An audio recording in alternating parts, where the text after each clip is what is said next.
Hello and welcome to another HHH Snapshot. I'm your host, Howard Kravitz. Let's take a look at Saturday's sprint on the dirt at Churchill Downs. It's the Chicago Stakes. This is a fascinating race. They're going 7 furlongs on the dirt for the females. Let's take a look at this field right now in the Chicago Stakes. There it is right there. You can see it starts approximately at 4:55 Eastern Standard Time. They're running for $200,000. Again, this is for older fillies and mares on the dirt going 7 furlongs. It's a nice field of seven, led by the morning line favorite on the outside, number 7, Sconsin, for Greg Foley and Mr. Muro. Excellent rider in the saddle. Let's take a look at my top choices. I'm going with a price horse in this race. I think this race is very interesting. You have a lot of horses that have run against each other several times, like Byroness, for example, Lady Rocket, Bell's the One. You have the usual suspects. There's Calypso, Four Graces, Sconsin. Again, a lot of these horses have run against each other. I'm going for a fresh face. I think the number 2, Penny Baker, is an absolutely fascinating horse here for Team Godolphin. This horse is trained by Michael Stidham with an excellent rider, a journeyman, James Graham, who I've seen run many times in person at good old Arlington Park outside Chicago. He's a very underrated rider. He can win on dirt, he can win on turf. And last time, this horse raced for the first time in this country in the Heavenly Cause, which was a $100,000 stake race at Laurel going one turn.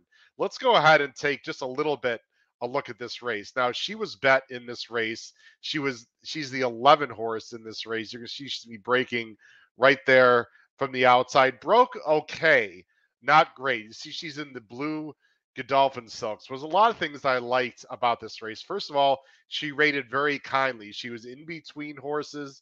She was taking dirt in theory for the first time. You see her right there amongst horses. And she moved up a little on the backstretch into an absolutely perfect spot there in the outside, going 3 wide. And you'll see she's going to make her move here on the turn. And boy, she did it very, very easily. Now, it is fair to say that the field she's facing on Saturday is much more difficult than the field she faced here at Laurel. But you can see she moved up 3 wide and she did it in hand. And take a look at the stretch here. Once she clears these horses, the jock asks just a little bit, but then you'll see here at the end, after he goes left hand and realizes the race is over, she is completely geared down right about here. Looks at the scoreboard, completely geared down in the final 16th. Could have won by a lot more and did it very, very easily, impressively. Now, like I said, the field was weaker, but if you take a look here, there are 3 horses: Shamlar Gardens, Miss Leslie, and Sweet Wilhelmina, all came back and won their next start. So the form fits.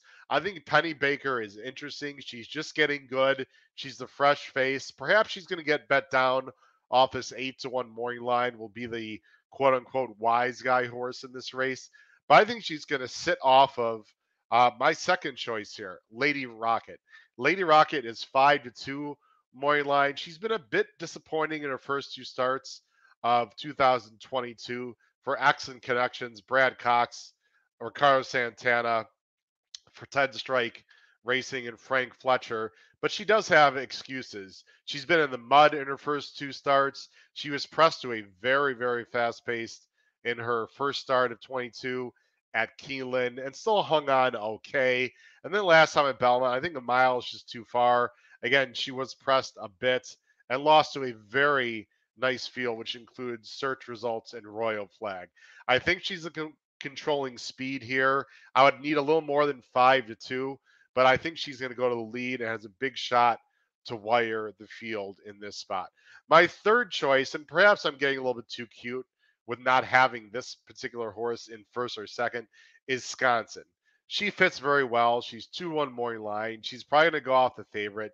She used to be a bit of a dead closer, but as she's gotten older, Greg Foley's done a nice job and gotten some more tactical speed into this horse. I am not worried about the jock change. Again, Mitchell Murrell is a very good German journeyman rider, so I'm not concerned about that.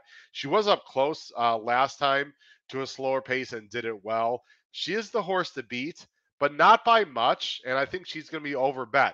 I'm trying to beat Sconson in this spot. The other horse I will mention here is the number 4, Bell's the One. I love this horse. All this horse does is run, but now she's 6-year old. She might be getting a little bit long in the tooth. I don't see a crazy pace that she can close into to melt down. She doesn't really need a meltdown to win this race, but I'm not sure she's really on the upside. I think her best days are behind her. I think she's going to take more money than she deserves. I'm a little bit against Bell's the One in this spot on Saturday. So, in the Chicago Stakes, I'm going with a price here.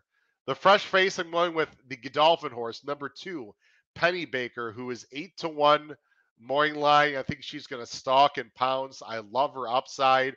I'm not worried about the dirt course at Churchill Downs. I think Penny Baker is very live for James Graham. I'm going Lady Rocket in second. She could absolutely wire this field. I'm expecting her to run a big race. And I'm going Sconson in third. It's Saturday. It's at Churchill Downs. It's the Chicago Stakes. Good luck, everyone.